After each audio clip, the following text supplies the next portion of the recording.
안녕하세요. 축구 전문 기자 한준입니다. 맨체스터 유나이티드가 크리스탈 팰리스에 0대4의 참패를 당하며 올 시즌 막판 유럽 대항전 진출권 획득 도전의 희망이 사라지는 분위기입니다. 축구 경기에서 왜 감독의 역할이 중요한지가 단적으로 드러난 경기였다고 할 수 있는 대표적인 사례였는데요. 맨유는 올 시즌을 끝으로 결국 에릭 텐 하그 감독을 경질하고 바이에른 뮌헨을 떠나기로 한 토마스 투헬 감독 선임을 추진 중이라는 영국 현지 단독 보도까지 나왔습니다. 올 시즌 도중에 부임한 오스트리아 출신 올리버 글라스너 감독이 강등 위기에 있던 크리스탈 팰리스를 이끌며 맨유를 4대0으로 박살낼 수 있었던 비결, 경기 주요 장면과 세부 기록을 통해 분석해보고 맨유의 텐 하그 감독 경질 추진 최신 상황까지 총정리해드리겠습니다. 2023-2024 시즌 프리미어리그 36라운드 경기 일정이 맨유와 크리스탈 팰리스의 경기를 통해 마무리됐는데요. 맨유는 최근 토트넘의 4연패 늪에 빠지면서 5위 자리까지도 바라볼 수 있는 상황이었어요. 만약 이번 경기에 크리스탈 팰리스를 꺾었다면 승점 57점으로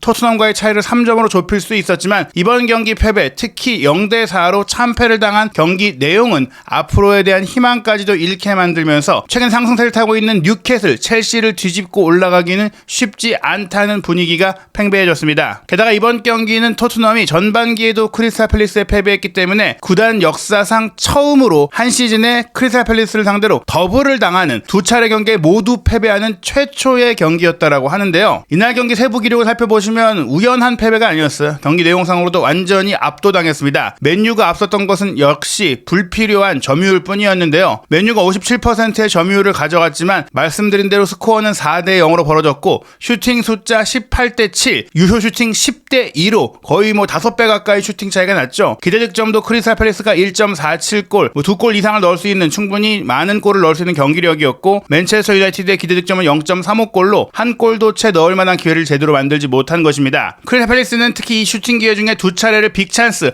확실한 기회로 만들었고 한 차례의 슈팅이 골대를 강타하는 불운이 있었기 때문에 5대0 내지 6대0으로도 경기를 이길 수 있을 정도로 큰 압도적인 우위를 보였습니다. 또한 18개의 슈팅 중에 14개가 박스 안에서 나왔기 때문에 불필요한 무의미한 중거리 슈팅으로 단지 슈팅 스탯만 쌓은 게 아니라 실질적인 위협을 가한 것이고요. 또 10개의 유효 슈팅 중에 6개가 골키퍼의 슈퍼 세이브, 선방이었다는 점에 있어서 말씀드린 대로 6골 내지 7골까지 나올 수 있는 경기였다고 볼 수 있겠죠. 결국 이번 경기도 효율성의 승리였는데요. 맨체스터 유나이티드가 10회 이상 패스 연결, 빌드업 시퀀스에서는 24번이나 장면을 만들었지만 팰리스는 그보다 절반에 불과한 12개의 10회 이상 패스 시퀀스만으로도 이렇게 많은 골을 만들어냈고요. 골킥의 길이도 맨체스터 유나이티드는 평균적으로 14.4m로 근거리에 연결했지만 크리스탈 팰리스는 무려 40m가 넘는 평균 골킥 길이로 신속하게 빠르게 공격 진영으로 공을 전달하면서 플레이를 만들었습니다. 그래서 훨씬 더 다이렉트한 축구로 크리스탈 팰리스가 승리를 거둔 것인데요. 이번 경기의 실시간 공격 위협도 그래프를 보더라도 맨유가 공은 많이 가져갔지만 위협적인 기회를 만들다가 역습을 당하면서 무너진 게 아니라 팰리스가 훨씬 더 위협적인 기회를 많이 만들었어요. 물론 전반전은 공방전의 양상으로 벌어졌을 때 공격을 했을 때 결정지었던 팀이 팰리스였던 것 뿐이지만 후반전에는 완전히 이 차이가 벌어났고 심지어 이 경기 내내 가장 위협적인 상황을 만들었던 맨유의 순간에조차 크리스탈 팰리스가 4번째 쐐기골을 박아 넣었습니다. 게다가 이날 경기 득점 찬스 패스 기록을 보시면 이날 경기 최고의 활약을 펼쳤던 팰리스 공격수 마이클 올리세 선수가 가장 많은 득점 찬스를 오픈 플레이 상황에서 만들었고 그 뒤가 팰리스의 어린 미드필더 아담 와튼이었거든요. 맨유 같은 경우에는 이날 경기 브루노 페르난데스가 부상으로 빠졌던 타격이 있었는데 그 자리에 대신 선발 출전했던 크리스찬 에릭센이 가장 많은 득점 찬스 패스를 기록했지만 그 중에 절반 가까이가 세트피스에서 나왔다는 점으로 봤을 때는 정상적인 오픈 플레이에서의 경기력 자체가 좋지 않았다는 겁니다. 말씀드린 대로 이번 경기는 맨유의 부상 타격이 좀 컸는데요. 라스무스 호일룬이 최전방 공격수로 뛴 가운데 레시포드, 브루노 페르난데스, 여기에 맥과이어까지 전 포지션에 걸친 핵심 자원들이 부상으로 빠졌습니다. 왼쪽 공격수로 가르나초, 오른쪽 공격수로 안토니가 선발 출전했고 부상에서 회복한 메이슨 마운트가 공격형 미드필드 위치에 자리했습니다. 두 명의 중앙 미드필더로 에릭센과 코비 마유노가 뛰게 됐는데 본래 중앙 수비형 미드필드인 카세미루가 맥과이어의 부상 이탈 자리를 채워야 하는 센터백 역할을 맡게 됐고 이 자리에서 본인의 주 포지션이 아니다 보니까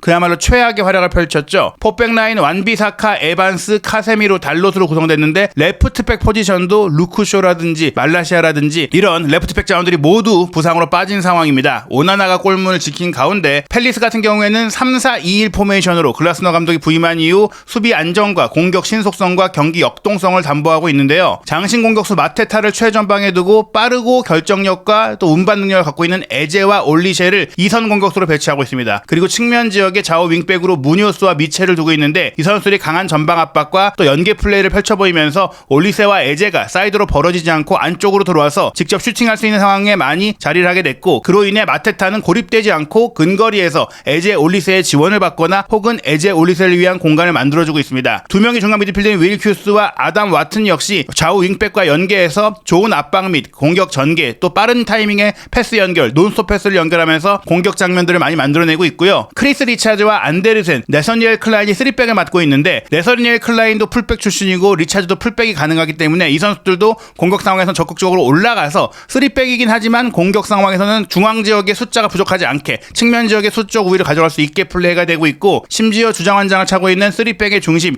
요아킴 안데르센 같은 경우도 후방 빌드업의 기점이자 세트피스 상황에서 적극적으로 올라가면서 3백을 쓰되 굉장히 공격적인 축구를 하고 있다는 걸 알 수 있습니다. 골문을 지킨 딘 핸더슨은 맨유 출신인데 빼어난 활약을 통해서 이날 경기 크리스탈 팰리스는 모든 선수들이 조직적으로나 개인적으로 아주 뛰어난 활약을 펼치면서 시즌 도중에 감독이 와도 그 감독이 능력이 있다면 충분히 경기력을 끌어올리고 팀을 구축할 수 있다는 걸 보여주는 것 같아요. 이날 경기 물론 카세미루 선수가 무려 크리스탈 팰리스를 상대로 8번이나 드리블 돌파를 허용하면서 한 시즌 한 선수 최다 드리블 허용 기록을 남기는 본인의 주 포지션이 아닌 위치를 맡으며 부진했던 억울함이 있을 수 있겠는데요. 어찌됐거나 최근에 이런 역할들을 꾸준히 맡아왔었고 전술적으로 이런 부분들을 커버하지 못한 것은 팀의 문제, 테나 감독의 문제이지 변명거리가 될 수는 없을 것 같습니다. 무엇보다 수비 라인의 문제를 지적하기에는 이런 미드필드 자원들을 센터백에 두고 주도하는 축구, 점유한 축구를 하는 팀들은 라인을 높이거나 공소유력을 높여서 그런 문제들을 항사할 수 있는데, 이날 경기 오히려 크리스탈 팰리스의 점유율이 더 낮았고 훨씬 더 실리적이고 효율적인 축구를 구사하면서 중앙 지역을 좀 비우면서 경기했음에도 불구하고 팀 전체의 라인은 평균적으로 크리스탈 팰리스가 더 높았어요. 평균 위치와 패스 네트워크를 보시면 크리스탈 팰리스가 좌우 측면을 통해 경기를 하긴 했지만 적극적으로 3백 라인을 올리면서 이 3백들이 마치 미드필드처럼 움직이고 3백의 양옆 선수들이 풀백 위치까지 가서 또 인버티드 풀백 위치 같은 곳에서 미드필드 같이 역할을 해주고, 좌우 윙백인 미첼과 무뇨스가 거의 윙어 가까이 움직이면서 5명의 선수들이 계속해서 공격 지역을 점유했거든요. 와튼 역시 굉장히 높이 올라가서 좋은 1차 패스와 기점 패스를 많이 연결해줬습니다. 반면에 맨유 같은 경우에는 최전방 공격수 호일룬이 완전히 고립되어서 공을 이어받지 못했고 가르나초 쪽으로만 돌파 시도가 몇 번 있었고 안토니는 거의 존재감이 없었죠. 좌우 풀백인 완비사카와 달로 역시 측면 지역에서 수비하느라 급급해서 거의 공수 간격이 크게 벌어졌고요. 에릭센이라든지 마운트 같은 경우도 미드필드로서의 능력을 거의 보여주지 못했고, 최근 좋은 평가를 받았던 마유네 역시 공격적으로 넘어가는 역동성을 보여주지 못했습니다. 센터백 에반스와 카세미로가 불안했기 때문에 마유네 역시 뒤처질 수밖에 없었는데요. 선수별 점유기력을 보시면 테나 감독의 축구는 강력한 전방 압박을 추구하는데 상대의 발빠른 공격수들에 대한 위협감을 느끼다 보니까 수비 상황에서는 거의 모든 선수들이 자기 전형으로 밀려 내려오면서 전방 압박 자체를 시도하지 못했고, 공을 소유했을 때는 또 전진도 못했어요.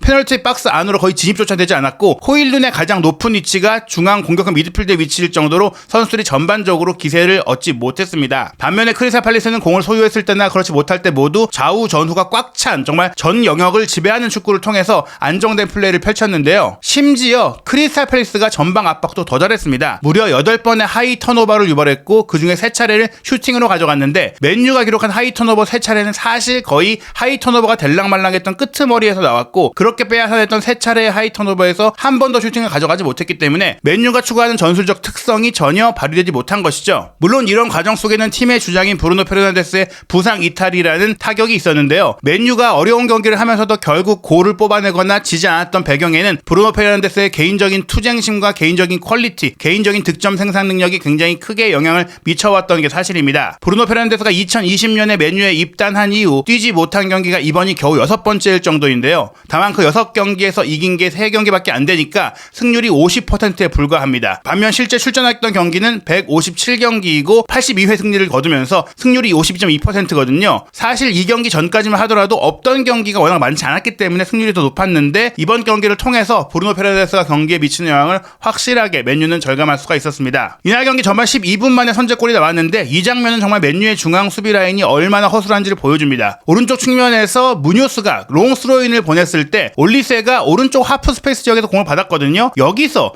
꽤 골문가 먼 거리였는데 골문 왼쪽 안, 페널티 에리어 안까지 단독 돌파로 3-4명의 맨유 선수를 돌파에 들어갔는데 그 어떤 선수도 올리세 올리세를 막지 못했고 마지막 순간에 두 명이 앞을 차단하자 감아서 이 선수들을 통과시키는 왼발 슈팅을 골문 우측 반대편 구석 하단으로 날카롭게 또한 올리세가 꽂아 넣는 개인 퀄리티를 보여주면서 선제골을 넣었거든요. 개인 능력이 빛난 골이었고 이건 어떻게 보면 팀플레이라기보다는 올리세가 혼자 만든 것인데 이 한 명을 메뉴 선수들이 아무도 저지하지 못했다는 것, 에릭센, 마운트 그리고 마인으로 구성된 산미들이 얼마나 허술한지를 보여줬던 장면입니다. 전반 40분에는 메뉴가 공격을 시도하다가 팰리스가 하프라인 앞에서 전방 압박으로 공을 차단했을 때 말씀드린 왼쪽 센터백인 리차즈가 마치 토트넘의 우도기처럼 왼쪽 인버티드 풀백, 이건 인버티드 센터백이라고 해야 될까요? 사실 뭐 그런 역할을 할 정도로 이 선수가 이날은 풀백과 센터백을 오가면서 플레이하는 그런 위치에서 특히 과감하게 전진해서 3백이지만 공격에 확실하게 가담하는 모습을 보여줬어요. 압박으로 떠낸 공을 리차즈가 바로 스트라이커인 마테타에게 패스했고 마테타 역시 장신 공격수이지만 최근에 많은 골을 넣으면서 자신감이 확실히 올라온 모습을 보여줬는데요. 두 명의 미드필드 사이 쪽으로 빠져나가면서 또한 에반스를 어깨 페인팅으로 속이면서 그 뒷공간을 점유했고 문전 왼쪽으로 빠져 들어갔을 때 다소 각도가 없어 보였지만 강력한 왼발 슈팅을 때려 넣으면서 또 2대0을 만들었습니다. 선제골과 비슷한 개인의 단독 돌파가 나오긴 했지만 이 장면은 팀적인 압박과 신속한 카운터 프레스도 좋았는데요. 후반전 들어서는 58분 세트피스 상황에서 뒤로 흘린 공을 중앙 미드필더인 와튼 선수가 문전 왼쪽 깊숙한 것으로 코너킥에서 공격에 가담했던 센터백 안데르센을 향해서 크로스 패스를 올렸는데요. 여기서 안데르센을 달로스 선수가 막아주고 있었지만 함께 경합하면서 흐른 공을 또 다른 수비수 미첼 선수가 가볍게 밀어넣으면서 3대0을 만들었습니다. 세트피스 상황에서의 집중력도 잘 보여줬던 득점 장면이고요. 66분 같은 경우에는 앞에서 에제 선수가 공을 리턴 패스 내주면서 그와 동시에 와튼이 쇄도에 들어가는 마테타를 향해 스루 패스를 줬어요. 1선과 2선을 오가는 전후진 패스를 통해서 맨유의 압박을 무력화시키는 만들어진 패턴 플레이였고요. 이 와튼의 패스를 받은 마테타가 사실은 공을 빼앗겼지만 빼앗긴 그 공을 다시 오른쪽 윙백인 무뇨스가 높은 곳에 올라가서 압박하면서 재역습을 가하게 됩니다. 이 재역습에서 무뇨스가 뒤로 빼준 공을 올리세가 이어받아서 그대로 왼발 가마차기 슈팅을 통해 골무항을 강하게 흔들며 4대0을 만든 것인데요. 후반 추가 시간 3분에는 교체 들어온 선수 간의 득점이 나올 수도 있었어요. 센터백인 게히의 스루 패스를 받은 에두아르가 카세미르에게 먼저 공을 빼앗겼지만 그 공을 다시 빼앗아서 문전으로 달려들어갔고 여기서 오른발 슈팅까지 가져갔는데 골포스트를 때리고 나왔습니다. 이게 골대의 불운이 아니었다면 5대0으로 깔끔하게 경기를 마무리할 수 있었던 크리스탈 팰리스였는데요. 크리스탈 팰리스는 올 시즌에 고령의 호지슨 감독이 결국에는 이제 많은 스트레스라든지 최근의 성적 부진으로 인해 시즌 도중에 물러나게 된 가운데 독일 분데스리가 무대에서 프랑크푸르트의 성공을 이끌었던 올리버 글라스너 감독을 선임했습니다. 토트넘과도 연결됐던 감독인데 이 글라스너 감독이 지난 2월 달에 부임한 첫 경기 번리에 3대0으로 이겼지만 토트넘 원정 가서 1대3으로 패배했거든요. 이 패배에 이어 루턴타운과 홈에서 비기면서 좋지 않은 반응들이 있었고 강등권인 노팅엄 포레스트와도 1대1로 비겼을 때는 잘못 선임한 게 아닌가라는 우려까지 있었거든요. 실제로 그 뒤에 본머스, 맨시티전 연패까지 4경기 무승이 이어졌는데 그 뒤부터 최근 5경기는 승승장구하고 있습니다. 리버풀 원정 1대0 승리를 시작으로 웨스트햄 유나이티드에 무려 5대2의 대승을 거두면서 모예스 감독의 경지를 끌어냈고요. 뉴캐슬 유나이티드도 최근에 토트넘전 대승을 통해 흐름이 좋았는데 안방에서 2대0으로 잡았고 풀럼 원정 1대1 무승부에 이어 이번 맨유전 4대0 대승을 통해서 최근 5경기 무패 4승 1무를 기록했습니다. 무엇보다 홈 경기 3연승을 거두고 있는데 이 홈 3연승은 2022년 10월 이후 무려 2년 만의 성과니까요. 글라스너 감독이 정말 단기간에 팀을 반등시켰고 팀을 강하게 만들었고 강등권의 팀에서 이젠 중위권까지 바라볼 수 있는 그런 상황으로 시즌 마지막을 잘 보내고 있는 것이죠. 이날 경기 마치고 올리버 글라스너 감독은 4대0 대량 득점으로 승리하긴 했지만 중요했던 것이 수비가 안정됐다고 얘기했어요. 우리가 이전까지는 수비 지역에서 자주 빈틈을 허용했는데 오늘 경기는 매우 효율적으로 운영할 수 있었다. 하프타임에도 2-3개의 변화를 주면서 그 부분을 조정했다. 그래서 후반전에 경기를 더 잘 통제할 수 있었다. 이전까지는 우리가 상대에게 10회 이상 슈팅을 허용했는데 내가 부임하고 이번 경기가 처음으로 10회 이상 허용하지 않았다. 경기력이 좋을 때 득점이 많이 나오지만 그 기반은 안정적인 수비다. 우리의 수비가 매우 촘촘했고 또한 골을 넣을 수 있는 상태에서 선수들의 퀄리티도 알고 있었다. 이제는 자신감과 효율성을 갖게 됐다. 결국 저는 이 부분들이 글라스너 감독이 단기간에 또 제한된 시간 안에 팀의 조직력과 전술적 완성도를 끌어올리는 배경에는 안정된 수비를 1차적으로 구축하고 그 뒤에 선수들이 지지 않는다는 자신감을 갖게 한 게 중요했다고 생각하거든요. 이런 점들은 텐하 감독과도 비교되지만 토트넘의 포스테코글루 감독과도 비교되는 부분이라고 할 수 있겠습니다. 과연 내가 원하는 팀을 구현하기 위해 그렇게 많은 시간을 요구해야 되고 수비를 아예 신경 쓰지 않아도 되는 것인지에 대해서 의문을 제기하는 활약이고요. 무엇보다 글라스너 감독은 이런 팀적인 수비적인 안정감과 더불어 선수들의 개별적인 득점력까지 끌어올리고 있는데요. 장신 공격수인 장필립 마테타는 글라스너 감독이 부임한 지난 2월 이후 시점을 기준으로 세 번째로 프리미어리그에서 많은 골을 넣고 있습니다. 첼시의 콜 파머가 페널티킥이 굉장히 많았기 때문이기도 한데 11골을 기록하고 있고 이삭이 10골, 장필리 마테타가 9골이거든요. 이런 마테타의 활약에 대해서도 글라스너 감독은 전술적으로 준비시킨 것이라고 이야기를 했는데 맨유 선수를 측면으로 끌어들여서 압박하고 공을 따낸 다음에 리차즈나 미첼이 마테타에게 바로 패스하면 우리가 속도의 우위를 가질 수 있다는 걸 알고 있었다. 이번에 리버풀과의 경기에서도 우리가 스로인으로 득점을 했었다. 이건 우연이 아니다. 풀럼과의 경기에서도 우리가 스로인으로 득점을 했다. 이런 세트피스 상황, 정지 상황, 그리고 압박 후 빠른 공격 상황, 속공 상황을 준비했던 것이 감독이 전술적으로 해야 할 일이고 상대의 약점이 무엇인지를 파악하고 분석하고 노려야 하는 부분이기 때문에 이런 점들은 분명히 글라스너 감독의 효과를 드러내는 요인입니다. 이날 경기 패배의 원인을 그래서 개인적인 문제, 부상자도 있지만 영국 현지 언론들은 감독의 차이라고 지적했는데요. 인터넷 매체 90미닛은 텐하 감독에게 무려 평점 빵점을 줬고 맨체스터 지역 뉴스인 맨체스터 이브닝 뉴스는 평점 3점으로 선수단 중 최악의 평가를 텐하 감독에게 했습니다. 이제 그의 시대가 끝나가고 있다는 얘기를 하면서 경질이 유력하다라고 전망하고 있는데요. 맨유는 이번 경기 패배로 인해 올 시즌 프리미어리그 런던 더비 5번의 패배를 당했습니다. 토트넘 원정 0대2, 아스널 원정 1대3, 웨스트햄 원정 0대2에 첼시 원정 3대4에 이어서 이번 경기까지 테나 감독이 맨유의 각종 불명예스러운 기록을 다 쌓아가고 있는데요. 테나 감독은 그럼에도 불구하고 오늘 경기력에 대해서 선수들을 좀 질타하는 모습 보였어요. 선수들이 원정 팬들처럼 정말 투쟁심을 보여줬어야 한다. 패배는 오늘 경기력에 의해서 당연한 문제였다. 다만 센터백으로 뛰어야 했던 카세미로 한 명의 문제가 아니라 우리 모두의 문제다. 이럴 때 뭉쳐서 이겨내야 된다. 그리고 최근에 경질론에 대해서 나는 그런 생각을 하지 않는다. 내가 할 수 있는 최선의 방법으로 팀을 준비할 뿐이다라고 하면서 우리 팀에 많은 문제가 있지만 내가 맨유 감독으로 적임자라고 생각하고 앞으로 팀을 더 좋게 만들 방법만 생각하고 있다라고 얘기했습니다. 하지만 맨유는 이번 실점을 통해서 올 시즌 전체 경기에서 81골을 허용하게 됐고 이 기록은 1976-77 시즌 이후 정말 50여 년 만에 반세기 만에 한 시즌에 가장 많은 골을 허용하고 있는 시즌이 되고 있습니다. 프리미어리그에서도 순위가 8위인데 득점은 52골, 실점이 53골로 골득 실차가 마이너스 3으로 다시 마이너스로 내려왔거든요. 그럴 정도 맨유의 수비력인 문제가 심각하고 지금 말씀드린 대로 승점 54점인데 5위권 토트넘, 뉴캐슬, 첼시와의 경쟁에서 이번 경기 패배는 분명히 낙마하는 상황으로 볼 수 있겠죠. 그렇기 때문에 최근에 영국의 또 이적시장 전문 매체인 풋볼 인사이더의 보도에 따르면 맨유는 이미 테나 감독과의 결별을 사실상 내부 확정했고 투헬 감독이 바이에른 뮌헨을 떠나기로 했기 때문에 그 떠나는 투헬 감독의 프리미어리그의 경험을 바탕으로 지금 현재 맨유의 새 감독으로 가장 우선순위로 두고 있고 추진 중이다라고 보도를 했어요. 그리고 이러한 소문들에 대해서 맨유 레전드인 스콜스 역시 나는 테나보다 나은 감독을 찾기 어렵다고 생각을 했는데 투헬이 바이에른 뮌헨을 떠난다면 그는 가능할 것 같다. 뭐 이런 얘기까지 하면서 지지를 보냈습니다. 맨유의 다음 일정이 더 힘들기 때문에 맨유가 순위 반등이 어렵고 내지는 4연패 늪에까지 빠질 수 있다라고 우려할 수 있겠는데요. 5월 13일 월요일 0시 30분 다음 경기 상대가 바로 우승 경쟁을 벌이면서 최근 좋은 경기력을 보이고 있는 아스널이고요. 5월 16일 목요일 새벽 4시에도 경기력을 회복한 뉴캐슬과 경기를 해야 됩니다. 게다가 브라이튼까지 에스턴 빌라를 꺾으면서 최근 상승세를 탔기 때문에 5월 20일 0시 올 시즌 마지막 프리미어리그 경기인 브라이튼전 역시 승리를 기대하기 어렵고요. 올 시즌 정말 마지막 경기인 FA컵 결승전 5월 25일 밤 11시에 맨체스터 시티와 맨체스터 더비를 펼치게 되는데 객관적인 전력상 지금 맨시티의 흐름상 맨유가 맨시티를 꺾고 FA컵 우승을 차지하기는 어려워 보입니다. 과연 남은 일정들 맨유가 또 얼마나 최악의 상황을 맞이하게 될지 아니면 이 위기를 극복할 힌트를 찾을 수 있을지 맨유가 만약 테나 감독과 결별한다면 어떤 감독을 선임하게 될지 한준TV와 함께 프리미어리그 최신 이슈 구독, 좋아요, 알림 설정을 통해 빠르게 업데이트되는 최신 영상들 확인하시기 바랍니다.